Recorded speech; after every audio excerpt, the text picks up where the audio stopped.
sempre ao vivo, de meio-dia a 1, pela Rádio Trianon, AM 740 São Paulo, a Rádio Universal, AM 810 Santos, AltV, www.altv.com.br, reapresentação 6 da tarde, TV Guarulhos, canal 20 UHF, canal 3 da NET, em Guarulhos, 11h30 da noite. Acesse nosso blog, conheça nossos colunistas e colaboradores, gentequefala.com.br, nossa fanpage, Facebook/programa Gente que Fala, participe pelo chat no site da AltV, WhatsApp 974012235 ou ainda o telefone à sua disposição 50526622.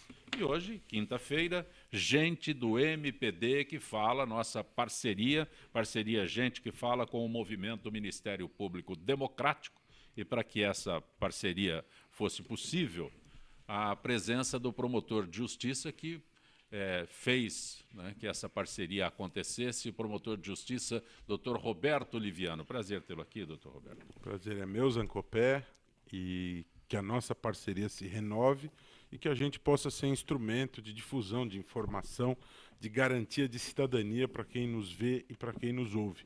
Queria saudar, além de você, o Guilherme Nostri, o Renato Almeida, assim como o Fausto Camunha, que nos honra aqui com a presença, com a querida Zenilda, que está aqui de volta para a nossa alegria, assim como o Cleinaldo Simões, que é nosso querido assessor de imprensa. Que tenhamos uma boa jornada e um bom debate. Eu anuncio como integrante do movimento do Ministério Público Democrático, mas atualmente é presidente do Instituto Não Aceito Corrupção.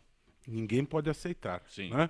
Então convido os ouvintes, os telespectadores a acompanharem nossa página no Facebook, Instituto Não Aceito Corrupção, acessarem o nosso site, se unirem a nós nessa corrente para que nós possamos ter a corrupção sob controle, combatida e construindo uma nova página na história do nosso país, mais ética, mais justa e com corrupção sob controle.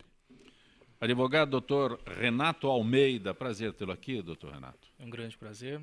E é uma grande honra poder colaborar mais uma vez com esse programa, que tem uma audiência crescente, e eu tenho certeza que os debates aqui serão muito propositivos e muito construtivos, especialmente ajudando o Dr. Roberto nessa questão que é importante, ele bem disse, a questão do combate à corrupção, que é algo que não pode ser tolerado, seja por nós advogados, seja pelo Ministério Público e por toda a sociedade por consequente. Senhor, eu anuncio como advogado e também professor da USP. Professor. Não, eu sou professor da Universidade em Morumbi, sim, de Direito Eleitoral, Direito Eleitoral e Constitucional. Né? E também conosco, participando desta edição de Gente que Fala, advogado criminalista, doutor Guilherme Nostri. Prazer tê-lo aqui, doutor Guilherme. Prazer é meu, Zancopé. É realmente um orgulho para nós compormos essa mesa. Quero saudar aqui os ouvintes e aos espectadores pela internet. Quero saudar ao Dr. Roberto Liviano, dizer que é extremamente importante essa proposta do Ministério Público, não apenas pela questão da cidadania, mas esse movimento do não aceito corrupção, Dr. Roberto. E o senhor falou, ninguém aceita. Realmente ninguém aceita, mas eu acho que a proposta do movimento é um pouco mais do que isso, porque nós às vezes não aceitamos, mas ficamos passivos. E o importante é a gente afirmar que não ficaremos passivos mais. Não há como nos quedarmos inertes frente a tanta a destruição da sociedade brasileira e do Estado brasileiro, e em razão da corrupção. Por isso é um prazer e um orgulho estar aqui e participar com o senhor desse debate, com você desse debate. Eu também queria saudar aqui o Renato Ribeiro de Almeida. Temos hoje questões, professor de Direito Constitucional, né? E é interessante porque hoje todos nós sabemos a composição, a sociedade toda, né? Sabe a composição do Supremo Tribunal Federal, ninguém mais sabe quem faz parte da seleção brasileira, né, Zancopé? Mas do Supremo todos sabemos. Depois do 7-1, talvez seja fácil entender o porquê. Olha, assunto que abriu as manchetes hoje do rádio, na televisão, porque os jornais impressos não conseguiram, né, a notícia saiu depois.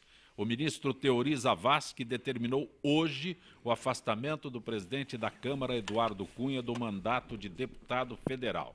Aliás, ele já foi notificado, já recebeu, já assinou.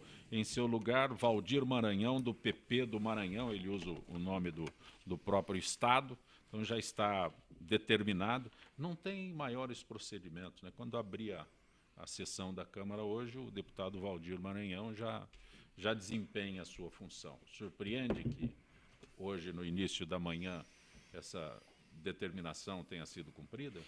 Não, veja, eu acho que é extremamente importante que o Supremo tenha a coragem de enfrentar essa questão. Como bem colocou o Guilherme, a sociedade está atenta e vigilante, né? As pessoas estão no Brasil aprendendo a reivindicar. Esse movimento começa em junho de 2013, se intensifica, né? E tem relação direta com o desfecho que está próximo do processo de impeachment, do afastamento da presidente, e as pessoas estão cada vez mais conscientes, acompanhando o que fazem os ministros, acompanhando as pautas do Supremo Tribunal Federal, acompanhando as pautas políticas. Não significa que devamos estar satisfeitos e imaginar que nós já temos essa questão resolvida. É óbvio que não, nós temos uma montanha alta para escalar, mas as pessoas estão mais conscientes, né? Por incrível que pareça, o Brasil sempre foi conhecido como o país do futebol, mas agora as pessoas estão prestando mais atenção e a questão do presidente da Câmara vinha sendo colocada em xeque já há algum tempo e houve este pedido feito pelo Procurador-Geral da República e, a meu ver, em boa hora, o Supremo examina esta questão porque há seríssimas e gravíssimas acusações que pesam contra Eduardo Cunha, né? Portanto, é necessário que cada vez mais se tenha clareza em relação a esta percepção.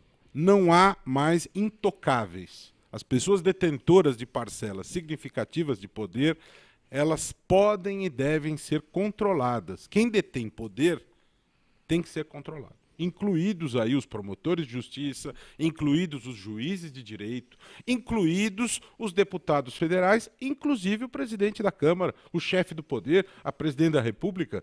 Todas as pessoas que detêm poder precisam ser controladas. E, pesando contra ele gravíssimas acusações, é absolutamente razoável a decisão, né? Não é saudável, não é positivo para a nossa democracia que nós tenhamos no comando do poder legislativo do país, alguém em relação a quem pesam essas graves acusações e, mais do que isso, em função da iminente decisão que virá na semana que vem, nós podemos ter na presidência da República o vice Michel Temer e na escala sucessória Eduardo Cunha, né? Portanto, essa decisão seria essa decisão não só repercute no sentido de não termos mais esta figura em relação a qual pesam essas acusações gravíssimas, assim como a questão da sucessão da presidência da República, que é extremamente grave. É necessário, óbvio,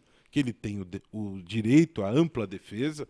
Temos aqui, aliás, na mesa 2 representantes da advocacia, e a ampla defesa tem que ser assegurada acima de qualquer coisa, vai se defender, né? Mas é necessário que a lei prevaleça. É necessário que haja uma clara percepção de que ninguém está acima da lei, que não há intocáveis. Pode ser presidente da Câmara, pode ser presidente da República, pode ser membro do Ministério Público, pode ser magistrado. Quem detém poder precisa ser controlado. Portanto, a decisão é saudável, ela vem num bom momento e as pessoas de qualquer que seja o partido político, que a nossa corrupção ela não está restrita a um partido, elas precisam ser investigadas e alcançadas pela lei. Lamentavelmente. É democrática a nossa corrupção. É uma corrupção democrática. Doutor Renato, doutor Guilherme, o afastamento do presidente da Câmara. Creio que o afastamento, nas palavras do Roberto, e nesse ponto a advocacia concorda com o Ministério Público, ela vem num momento importante da nossa democracia, num momento importante do país, porque gera um incômodo, talvez até um incômodo internacional, nós imaginarmos uma situação em que o presidente da Câmara, conduzindo, como conduziu há algumas semanas, o início do processo de impeachment, já acusado de uma série de desvios, uma série de comportamentos, vamos dizer assim, minimamente aceitáveis.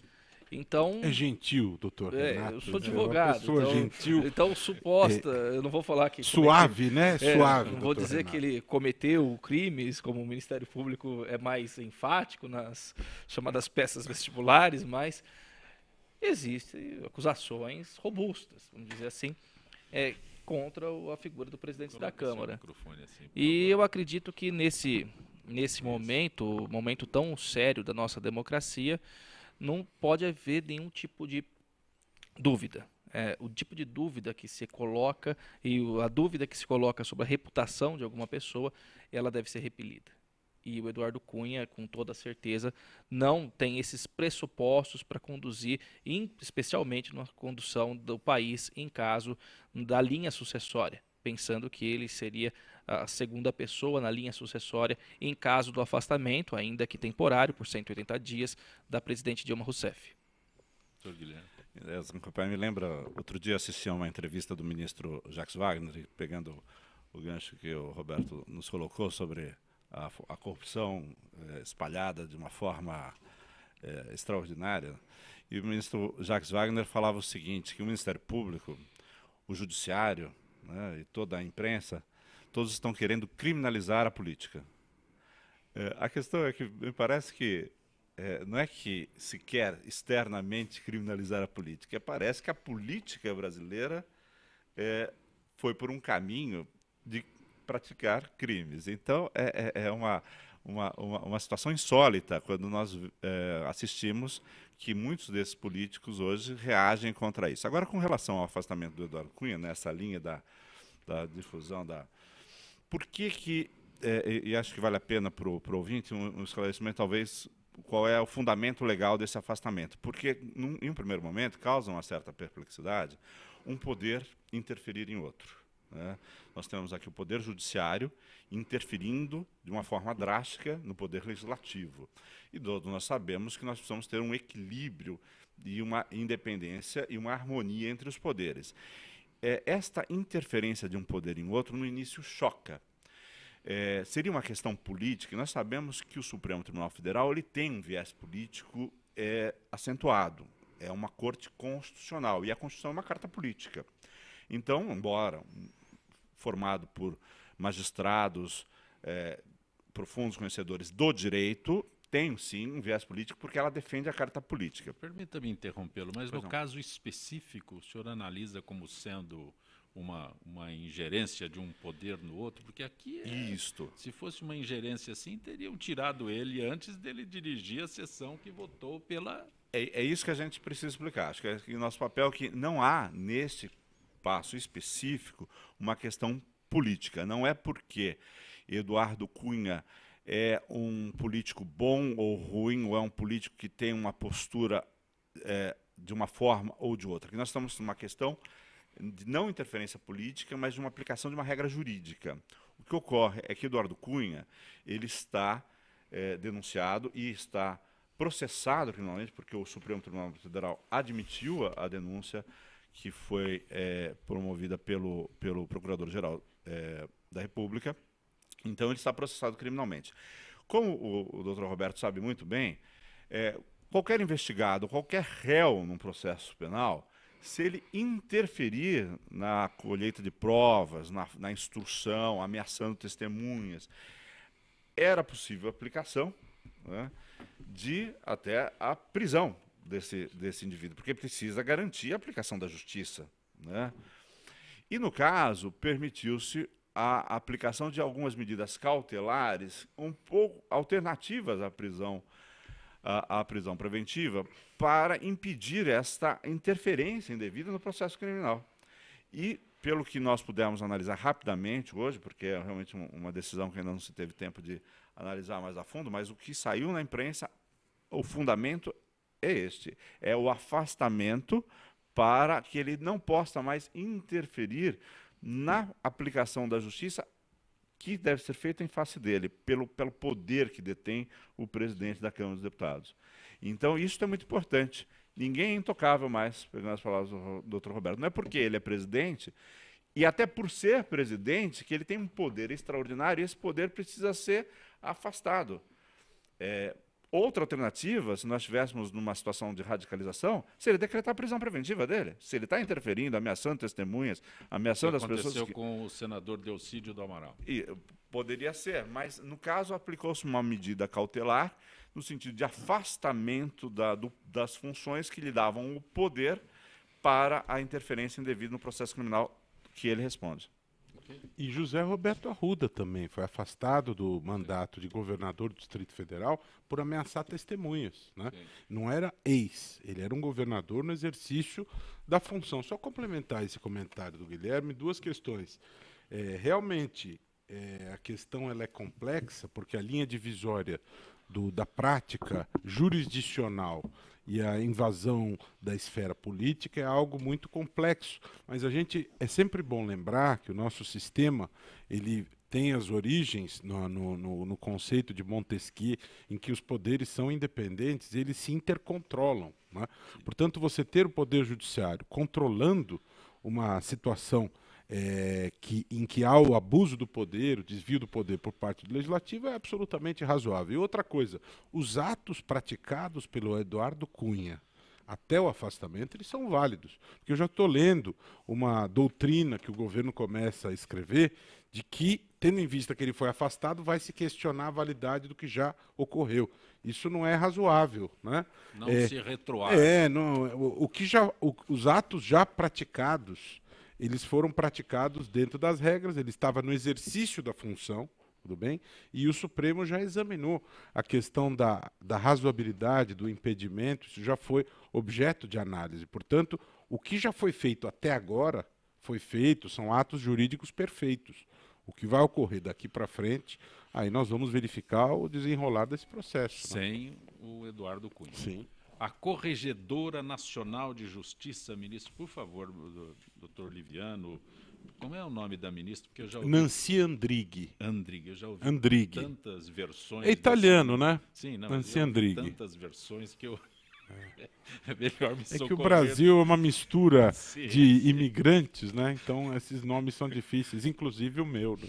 Ela intimou o juiz Marcel Maia Montalvão de Lagarto, Sergipe, que bloqueou o WhatsApp no país a prestar informações sobre a sua decisão. Isso deverá acontecer em 15 dias. Ela abriu uma reclamação disciplinar contra o juiz com o objetivo de analisar se houve falta funcional como abuso de poder pela prática de ato exacerbado que tenha ultrapassado o limite da razoabilidade. Doutor Guilherme, essa decisão do juiz. Vou perguntar para o senhor que é advogado, depois o Ministério Público. Especialista na liberdade de manifestação, sim. Né?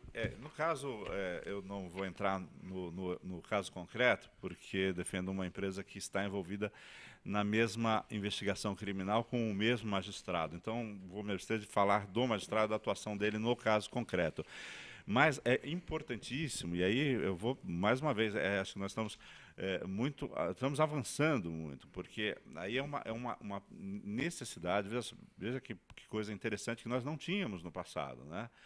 Que é o próprio judiciário buscando uma via de controle dos seus membros, para que não possa haver abuso, para que não possa haver uma prática ilegal. Porque nós todos, sejam os ministros do Supremo, sejam os juízes de primeiro grau, ou, no caso, de outras autoridades do Executivo, do Ministério Público, do Legislativo, todos temos, na verdade, no final das contas, que cumprir a lei.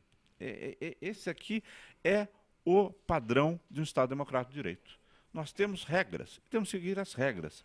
O que protege não é um juiz extraordinário que vai salvar o Brasil, não vai. Não é um procurador, super procurador ou super promotor que vai salvar o Brasil, não vai.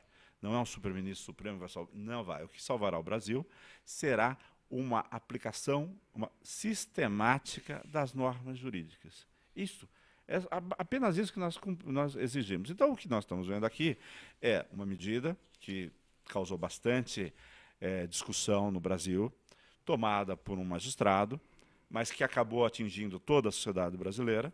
E o que se está discutindo é justamente, será que o magistrado cumpriu a sua tarefa, a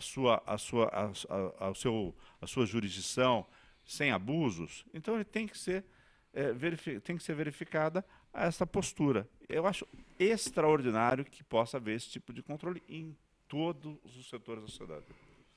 Doutor Renan?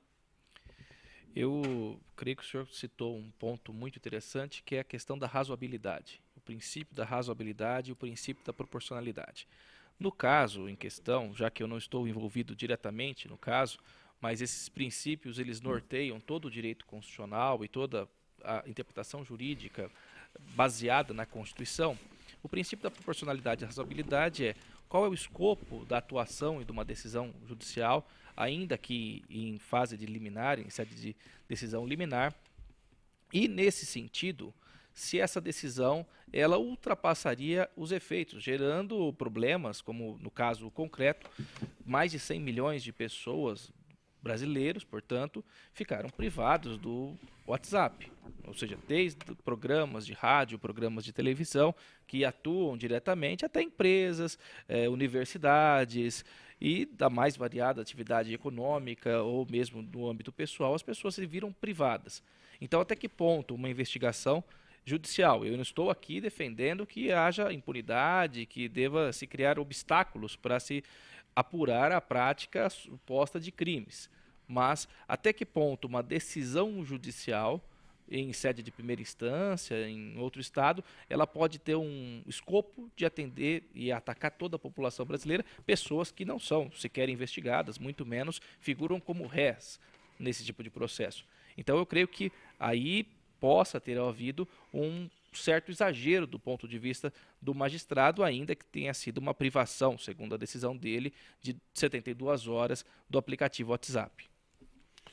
Olha, eu concordo com as colocações tanto do Guilherme como do Renato, inclusive penso que o ponto central dessa questão é a razoabilidade. Tá? Direito é, acima de tudo, razoabilidade e bom senso. Quando se foge da ideia da razoabilidade e do bom senso, não se distribui boa justiça. Isso é essencial em todas as áreas, né?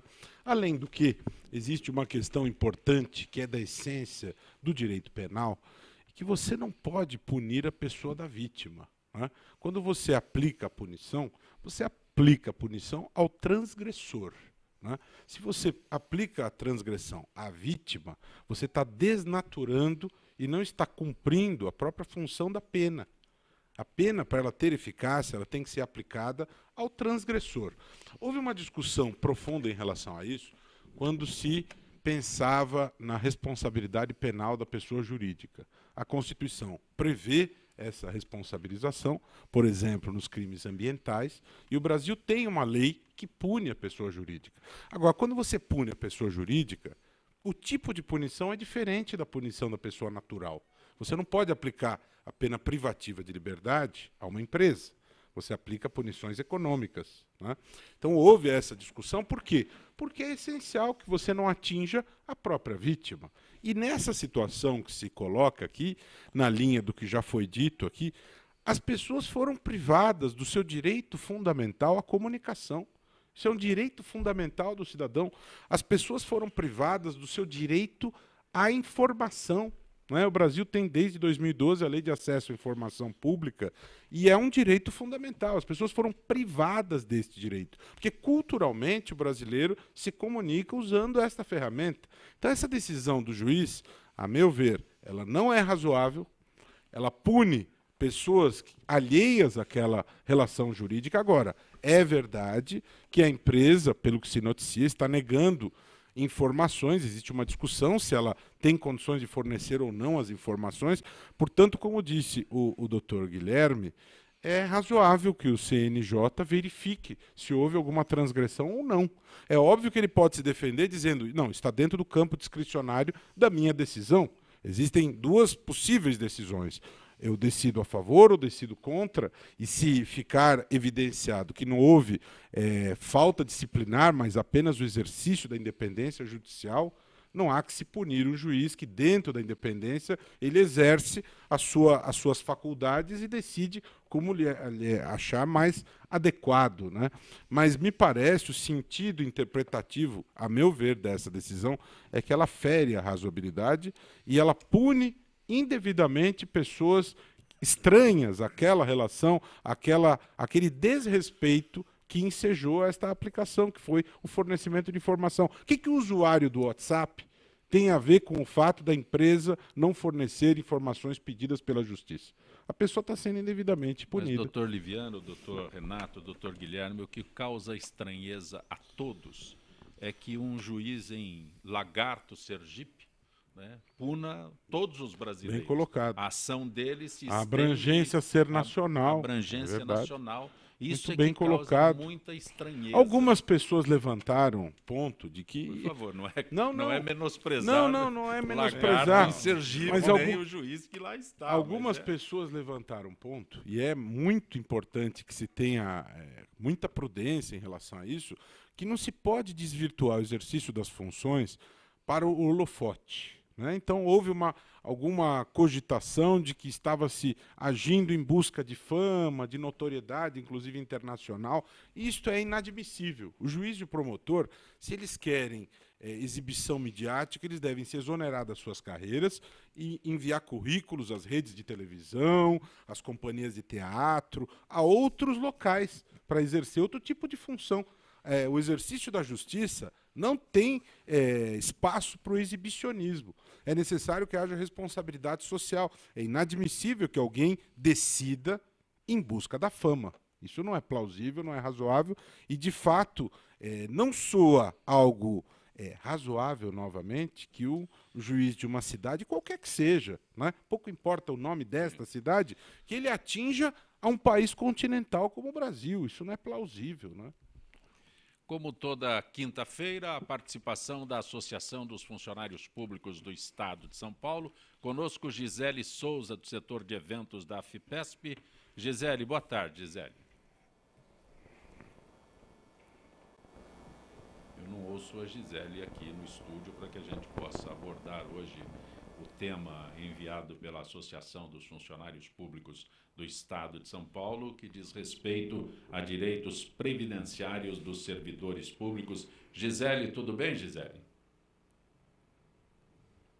Quase bem. Eu não ouço. Oi? Tudo bem?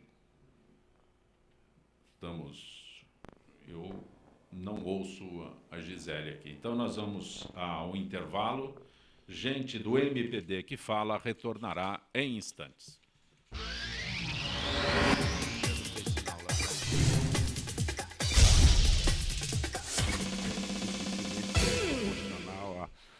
A magnitude. Eu sou o jornalista Patrício Bentes, que apresento às sextas-feiras, às 16 horas, o programa Visão Plural. Um programa que não aborda assuntos que todas as televisões falam. Nós fugimos da mesmice. Você pode nos assistir só aqui, na TV da internet.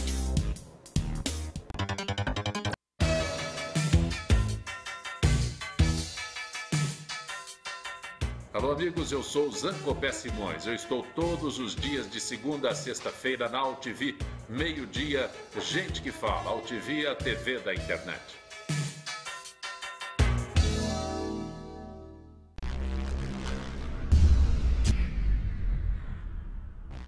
Oi, eu sou Letícia Spiller e quero convidar vocês a fortalecer o movimento que quer criar uma lei para acabar com o desmatamento no Brasil.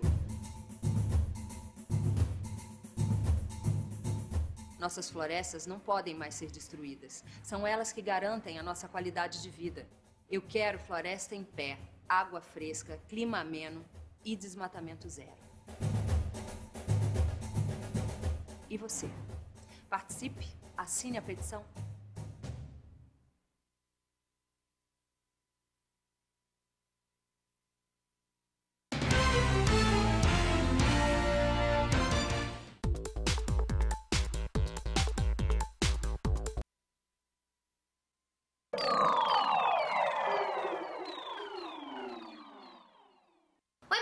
tudo bem? Meu nome é Rafaela Bacic. Toda quarta-feira na UTV eu apresento o programa Dicas da Rafinha. E hoje eu tô aqui pra falar pra vocês que, em homenagem aos 14 anos da UTV, eles criaram o primeiro portal marketplace, que é o UTV Shop. O que é o UTV Shop? É uma grande oportunidade de você ser um empreendedor digital sem precisar gastar muito dinheiro. É só você entrar em outvshop.com.br, escolher o plano que você quer para montar a sua loja virtual e selecionar entre os mais de 1 milhão de produtos quais que você quer colocar na sua loja. Aí é só divulgar nas suas redes sociais e todo mundo que comprar ali pela sua lojinha, você ganha uma comissão em cima de cada produto. Então é uma grande oportunidade para você ganhar um dinheirinho extra, para você ser um empreendedor sem precisar correr muitos riscos. Por quê? Você não precisa se preocupar com o fornecedor, que já são grandes nomes do mercado, parceiros da UTV Shop. Você só vai selecionar o produto, colocar na sua lojinha e divulgar nas suas redes sociais. Não precisa se preocupar com entrega também, porque os fornecedores já fazem tudo isso para você. Então não perca tempo, corre no site da UTV Shop e cria sua lojinha para você poder começar já a ganhar dinheiro agora. Não perde tempo, vai lá.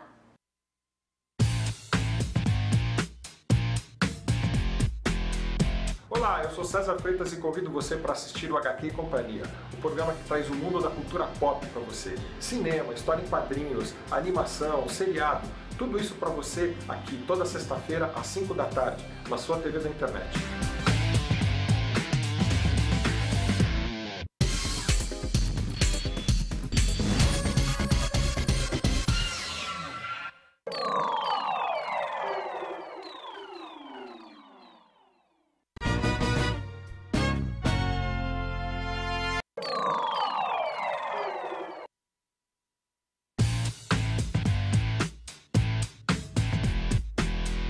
Olá, eu sou César Freitas e convido você para assistir o HQ e Companhia, o programa que traz o mundo da cultura pop para você. Cinema, história em quadrinhos, animação, seriado, tudo isso para você aqui toda sexta-feira às 5 da tarde, na sua TV da internet.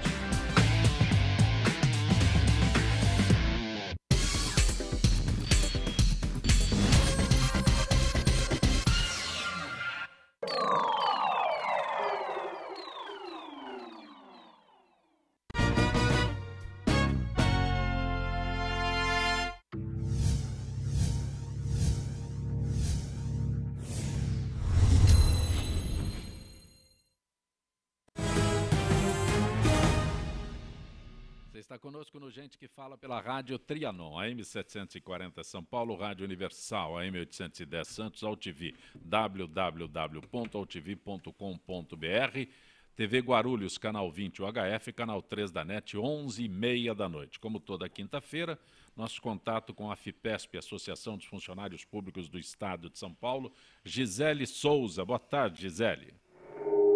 Olá, Zacopé. Cadê Boa a tarde Gisele? a todos os ouvintes do Gente Desapareceu que de Fala. novo, Gisele. Estou tentando contato com a Gisele, setor de eventos da FIPESP, para que a gente possa abordar o tema direitos previdenciários dos servidores públicos.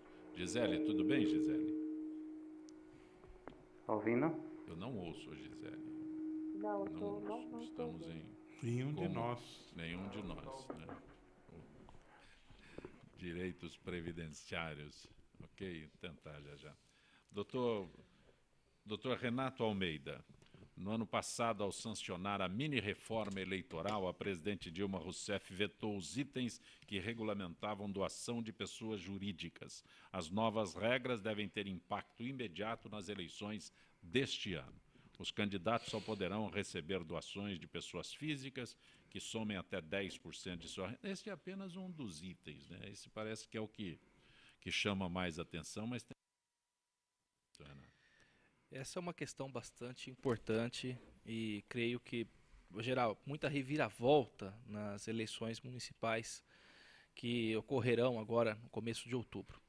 Primeiro, é bom pontuar que essa questão do financiamento jurídico, financiamento empresarial das campanhas, chamado financiamento das personalidades jurídicas, ele foi vetado pela presidente e a razão desse veto é decorrente da decisão do Supremo Tribunal Federal, que entendeu, a partir de uma ação direta de inconstitucionalidade proposta pela OAB, pelo Conselho Federal da OAB, entendeu que seria inconstitucional o pagamento e o financiamento das campanhas eleitorais por parte das personalidades jurídicas. Um dos argumentos, que é um argumento que o ministro Lewandowski levou bastante em consideração, era o argumento de que pessoa jurídica não detém título de eleitor e efetivamente não participa das eleições enquanto eleitor. O eleitor só pessoa física que vota. E a partir desse entendimento, o Brasil acabou por abolir completamente o financiamento empresarial das campanhas, que até o momento era a maior soma, a maior parte do financiamento era proveniente justamente das campanhas. Isso é uma realidade pouco comum. Salvo engano, somente a Tunísia é o país que aboliu completamente o financiamento e coloca o Brasil numa situação bastante diferenciada no cenário internacional e que vai gerar uma série de dificuldades para os candidatos, eu imagino. Não para a população, mas para o candidato a partir desse ano. Eu trabalho com direito eleitoral. Para mim é uma situação bastante complicada falar sobre isso, porque além de ser professor de direito eleitoral, de escrever sobre direito eleitoral, obras, livros, etc., sobre direito eleitoral, agora vou publicar mais um artigo sobre essa temática e trabalho com direito eleitoral na prática. Eu noto que a eleição está reduzindo cada vez mais então, qual é a o dificuldade? item financiamento, que é para exatamente esse problema. A dificuldade é que, até então, e vamos ser claros aqui, a empresa doa, e até essa palavra, a ontologia da palavra doação no financiamento, eu vejo como uma forma de procurar alguma coisa que vá interessar a própria empresa. Então, muitas vezes, essa doação, ela é, salvo das devidas proporções, uma forma de investimento. Investimento naquele candidato, ainda que não haja uma promiscuidade declarada, a empresa quer ganhar uma licitação, a empresa deseja um contrato, um favorecimento, seja de ordem que for, existe uma preocupação que a condução da economia seja feita por determinado candidato. Então a empresa ela tem efetivamente interesses. Eu acredito que a proibição em si, ela não vai acabar com o Caixa 2. Eu aí até falando muitas vezes com o Dr. Roberto, que é membro do Ministério Público e envolvido diretamente no combate à corrupção, eu temo que o Caixa 2 passe a ser mais institucionalizado. Que a prática do Caixa 2 ela ocorra de uma forma ainda mais intensa, porque eu não acredito que simplesmente a mera proibição vai fazer as empresas, que hoje uma série delas estão aí sendo investigadas, que as empresas deixem de participar efetivamente das eleições. Bom, o que temos de regra? Completamente proibido, somente a pessoa física, observando o que fora declarado no imposto de renda do ano anterior, o exercício anterior, em termos técnicos, ela pode doar até 10%. Isso dentro dos limites e a partir das regras estabelecidas. Nós temos, a partir do dia 15 de agosto, o registro de candidatura, abre-se o período de 7 dias para as chamadas impugnações do registro de candidatura, que é um período praticamente tenso para os advogados, porque é o momento que você passa a viver dentro do escritório, porque os prazos na Justiça Eleitoral são muito curtos. E, a partir desse momento, a partir do dia 15 de agosto, o cidadão candidato nessa condição já, ele tem que abrir uma conta no banco. E todos os recursos provenientes da sua campanha, tudo que ele arrecadar, agora exclusivamente a pessoa física, ele tem que passar por essa condição da conta bancária, emitir recibos. Então, existe um trabalho contábil e um trabalho jurídico muito forte, muito expressivo nesse momento da campanha. E o rigor, claro, principalmente para o Ministério Público, no chamado artigo 30A, 41A, que é a compra de votos, e o Caixa 2, cada vez mais será processado e haverá muito mais ações nesse sentido, tentando se repelir.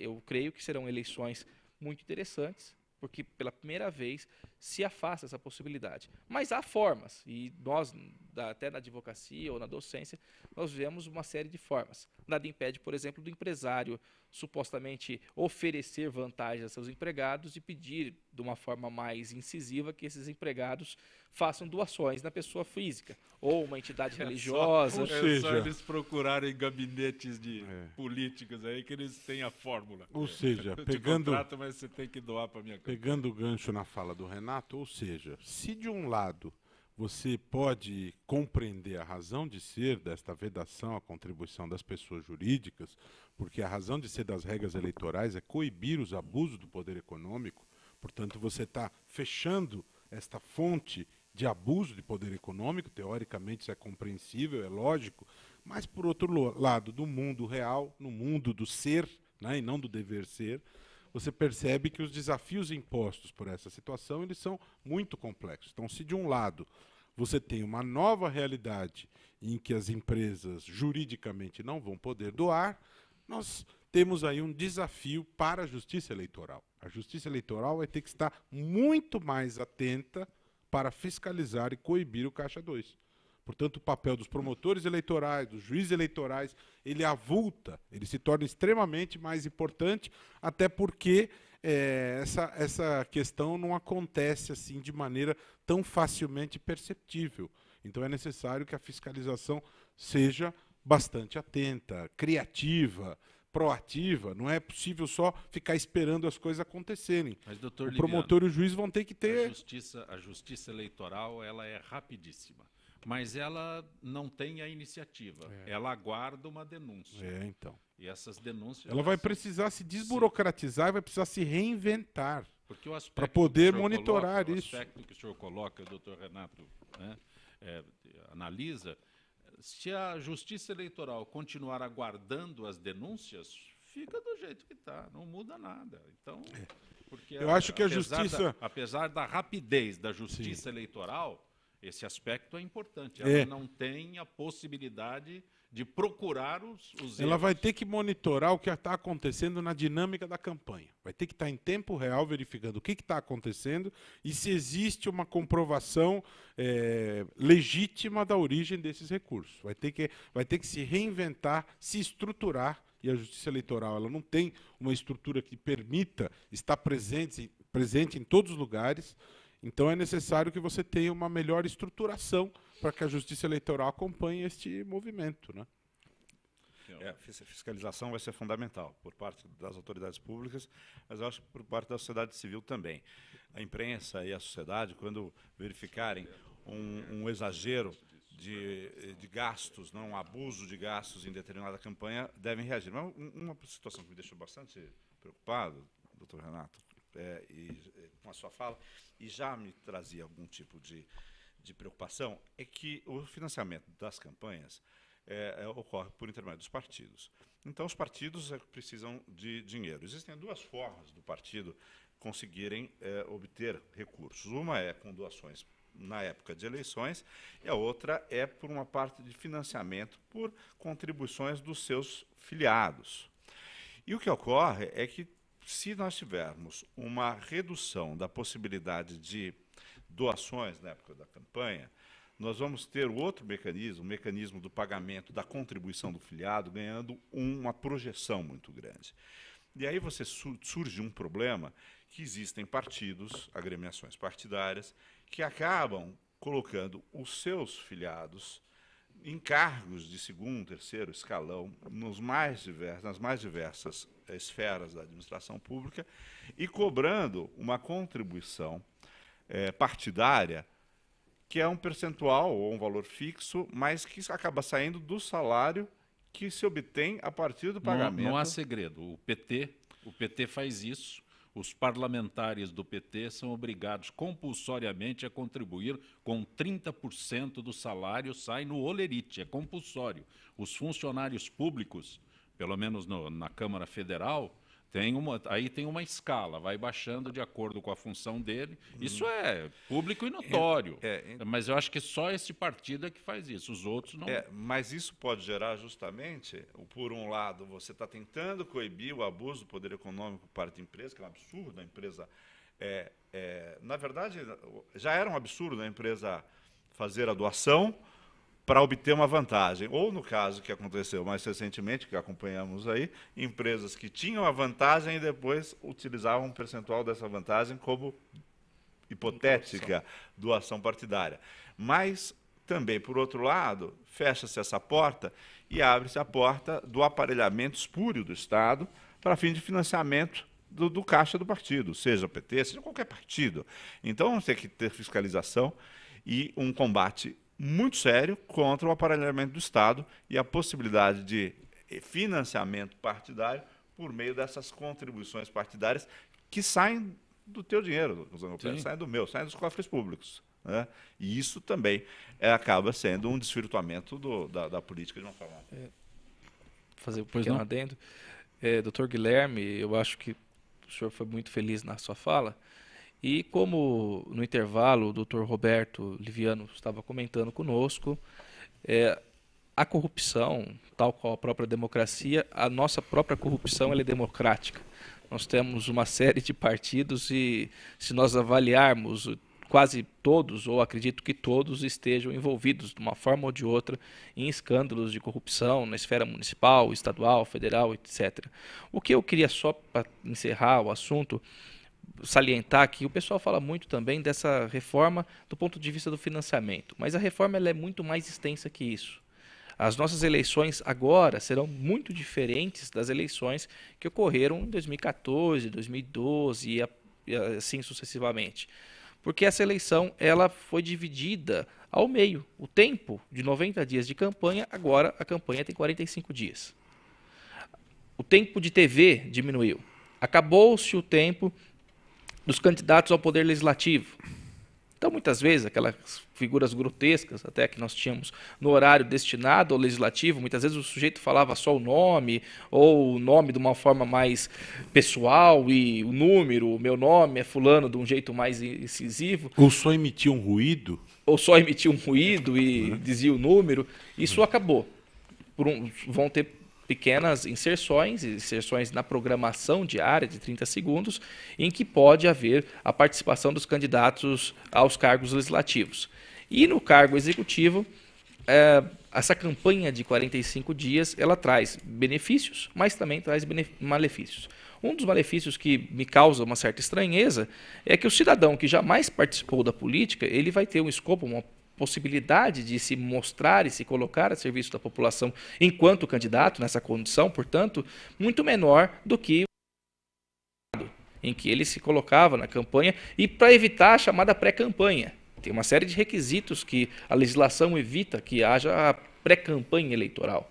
Hoje, um pouco mais afrouxado pela reforma, então o cidadão pode chegar e falar, eu sou pré-candidato, meu nome está sendo efetivamente colocado como pré-candidato na disputa, mas ele não pode pedir voto ainda. Só pode pedir voto em 45 dias. E essa possibilidade de pedir voto... Posso anunciar que eu sou, mas não posso pedir. Vote em mim. Esta palavra, vote em mim. Idiosincrasias da própria legislação. Esta palavra, idiosincrasias para não dizer hipocrisia. Essa palavra, vote em mim, esse pedido, tenho que recorrer ao doutor Renato, porque fatalmente eu serei... Então, a candidatura impugnada. Uma questão que nós veremos efetivamente, por exemplo, acabou-se os cavaletes. Havia toda uma discussão, pode cavalete, não pode cavalete, o cavalete... Só que a legislação eleitoral agora introduziu mesas. Eu posso colocar mesas, a cara do candidato estampado, o rosto, a face do candidato, o número do partido, aquela coisa toda estampada, nas praças, nas calçadas, uma mesa para distribuição de folhetos. Eu fico um pouco até assustado como é que vai ser a efetiva fiscalização, porque o sujeito tem que tirar a mesa todos os dias. Daí eu fico imaginando aquela mesa plástica, aquela mesa de praia, voando e atingindo carros, etc. É uma questão que a legislação colocou e que, para meu ver, o legislador, nesse ponto, não foi tão feliz. Para gerar emprego, né? Cria a função do indivíduo que remove mesas. Da eleição foi... Né? Questão prestação da mesa. De serviço de remoção de mesas. Então, mesa... Cavalete não pode. Cavalete não pode mais. Mudança. Muro pintado não pode mais. Já não podia. Então eu não posso mais muro pintado. E agora, mas eu possibilito que o sujeito faça uma breve de 50 centímetros, uma breve manifestação da sua opinião partidária, que nada mais do que um cartaz pequenininho, e colocar isso no muro. Só que tem que ser um tipo de cartaz feito de papel. A legislação exige que seja papel. Se for plástico, é ilegal. Então nós retomamos o lambe-lambe. Especifica o fornecedor do papel e da mesa? Tem alguma especificação então, a legislação eleitoral, da empresa que fornece? A reforma, a mini-reforma eleitoral de... O assunto é muito sério para eles tratarem dessa forma. Eles retomaram a possibilidade do chamado lambe-lambe, que era o sujeito colocar lá e depois chove, daí recoloca o papel. Então, eu não vejo com tanta felicidade, com tantos bons olhos, a reforma que pretendeu ser mais barata. E vejamos, toda eleição municipal é um balão de ensaio na legislação eleitoral. Sempre que há uma eleição geral, com cargos para presidente, para governador, identifica-se uma série de problemas e daí a eleição municipal, automaticamente, ela vem com diferenças. Foi assim com a ficha limpa, foi assim com a proibição da distribuição de boné, camisetas e tudo Renato, mais. Proibiram que o candidato minta na campanha? Não, isso Exagero, doutor isso Guilherme. ainda não foi Doutor proibido. Liviano, o senhor é presidente do Instituto Não Aceito Corrupção. No Congresso, um pacote de projetos pró-corrupção. Quando o senhor vem Não Aceito Corrupção, o Congresso apresenta uma série de medidas para poder burlar, simplificando a Operação Lava Jato. Eles apresentam formas... Olha, nós temos pouco tempo aqui, mas é muito importante a sociedade estar atenta, porque foi desta forma que se destruiu a Operação Mãos Limpas na Itália. Depois que houve a responsabilização de gente poderosa, detentora de parcelas expressivas do poder político e econômico, conseguiu-se desmoralizar a Operação Mãos Limpas no Congresso e conseguiu-se fazer, foram feitas várias leis para desconstituir essas condenações. E eu enxergo isso claramente aqui, inclusive ontem o relator Paulo Teixeira, da comissão mista que examina a transformação, apresentou o seu relatório e é uma tragédia, é uma desgraça. A gente fala aqui do acordo de leniência, da lei anticorrupção, da medida provisória 703. O relatório apresentado ontem, ele é infinitamente pior do que a medida provisória, né? Ele transforma o crime de corrupção em um desrespeito a regras da concorrência, cria um termo de cessação de conduta, como se a empresa, se o empresário fosse um estudante inexperiente que cometeu um ato errado, então toma um pito, né? Empresas têm departamento de disciplina. Então você institui termo de cessação de conduta, não faça mais isso, não apronte mais isso. Ó, o ruído até se sintonizou com a gravidade dessa situação, né? Portanto, a sociedade vai ter que ter muita atenção em relação a isso, olho vivo. Nós temos que ir às ruas, repelir esse tipo de coisa, porque não é uma nem duas, serão várias as iniciativas que vão procurar desconstruir aquilo que está sendo levado à justiça, a Operação Lava Jato e tantas outras investigações. Esse é apenas um dos exemplos. Estava na pauta aqui a questão da PEC, outra que derruba a necessidade de licenciamento ambiental. Quer dizer, é uma regra de proteção ao meio ambiente e foi aprovada na CCJ do Senado esta PEC que relativiza tudo isso.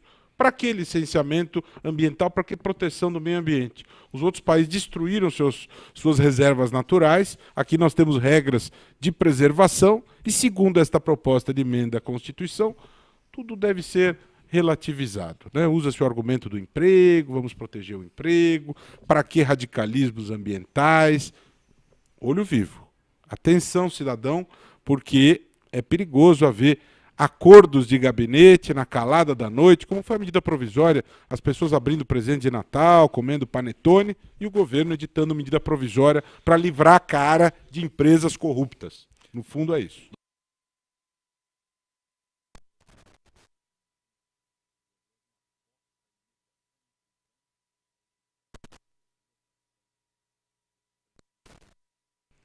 Estou simplificando. Não, esse problema é um problema antigo no Brasil, né?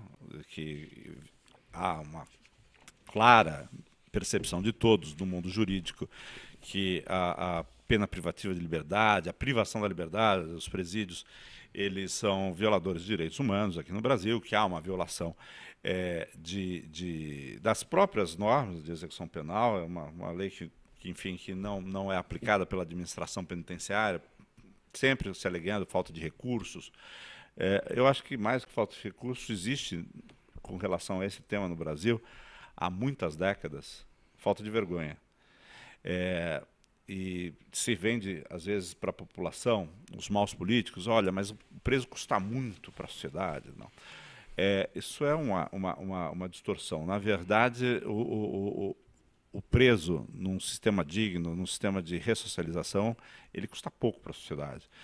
Se nós dividirmos pelo número de pessoas da população de uma determinada localidade. Então, isso é uma falácia. Existe um determinado momento que nós vamos precisar centrar esforços para estabelecer. Existem presos que efetivamente precisam ser segregados. Sim. Por causa da violência, em razão do tráfico de drogas, se nós não resolvermos essa questão da política de drogas. Agora, isso é uma situação. Né? Outra situação é que, evidentemente, o Ministério Público tem feito bem esse trabalho, o Judiciário tem feito extremamente bem esse trabalho, tentar buscar medidas alternativas que não sejam ridicularizadas, como acabou ficando a cesta básica. Né? Que criou, hoje a cesta básica virou sinônimo de impunidade. Isso daí é uma cesta básica, né? Virou quase que um folclore.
Que possamos continuar sendo instrumentos dessa difusão de informações importantes e que quem nos ouve, quem nos vê, participe da luta contra a corrupção. Convido todos, Instituto Não Aceito Corrupção, no Facebook, no site, e até a próxima.